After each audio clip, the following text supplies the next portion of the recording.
Hello everyone. So today I'm going to be showing you how we can rescue data from any gel or blot experiments that haven't quite run straight. So if you've got a Smiley or kind of wonky gel, we can correct for that and get you good quality results using our Phoretix 1D software. Hello everyone. So today I'm going to be showing you how we can use Phoretix 1D to actually save an experiment that might not have run as planned and get some quantifiable data out of it. So if you've got a gel that has run Smiley, or your lanes have gone slightly wonky, instead of having to repeat the experiment and waste valuable resources and lab time, we can actually input how the gel is bent or warped during the run into Phoretix 1D, and it will accommodate for that, so allow you to get proper quantifiable results from your otherwise wonky experiment. So as you can see here, I've got an image of a gel that's gone slightly smiley now. This is quite common when running gels or blots.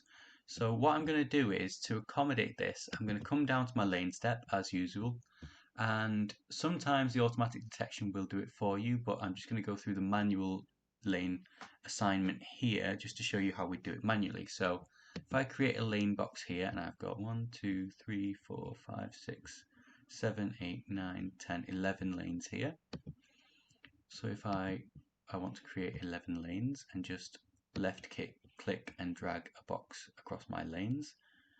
Now these aren't the best lanes, but you would obviously spend some time making sure that the lane boxes were appropriately sized for things like the molecular weight marker and things like that. So if I come to my edit lanes box, you can see I've got all of these handles where I can warp my lanes within the software. Now I can grab lanes at the top and warp them at the top, and I can warp them at various points throughout the middle of the lane in case the top is fine, but somewhere during the lane run it's gone slightly wonky, so I can move those left to right, and I can do that on a per lane basis. But if I come across to my edit box function again, I can actually apply a universal bend across all of my lanes, in case there's been kind of a universal change in the direction of the lane. So if I wanted to accommodate these if I wanted to move the top and bottom boundaries, all I have to do is click this subdivide box. And as you can see, this gives me handles on the top and the bottom of the gel. So with this, I can move my lane boxes to accommodate the kind of bend that we're seeing in the gel here.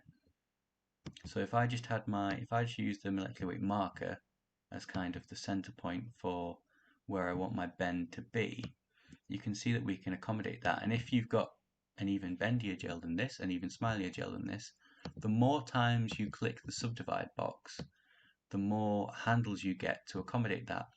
So if you click it lots of times, you can do very minute changes in kind of the profile of the lanes and accommodate any kind of bends that are within it. And once you've done that, and if you come to your edit lanes, you can perform your bends like that, you can actually accommodate for your experimental run. And with a lot of fine tuning, you can get quantifiable results from an otherwise potentially unquantifiable experiment. And what you can do, of course, in Phoretix is, if you've got a ladder on either side of your gel, or if you've got a ladder in the middle and either side of your gel, you can actually apply your ladder to both sides or in the middle, or as many lanes as you like actually. So what you would do is you would select your molecular weight ladder that you've used, and you would just click on the lane title of the lane that contains the molecular weight ladder. And as you can see, I've only put one in here, but if I had one either end and they were the same molecular weight ladder, I could left click and apply one here. And what the software will do is it will try and join up those points, and it will accommodate for the bend that way as well. So if I had another one in the middle, I could apply it there as well. And as you can see, the software is calculating how the lanes have bent using the molecular weight ladder as a kind of fixed point within your experiment. So that's how we could potentially gain or improve the quality of data obtained from an experiment that has run perhaps not perfectly straight, or if some of your lanes have bent. This can save you time in the lab and prevent you having to repeat an experiment you otherwise might have to repeat. As ever, thanks for watching, and if you'd like to trial a copy of our Phoretix 1D image analysis software in your lab with your results, please check out the links in the description below.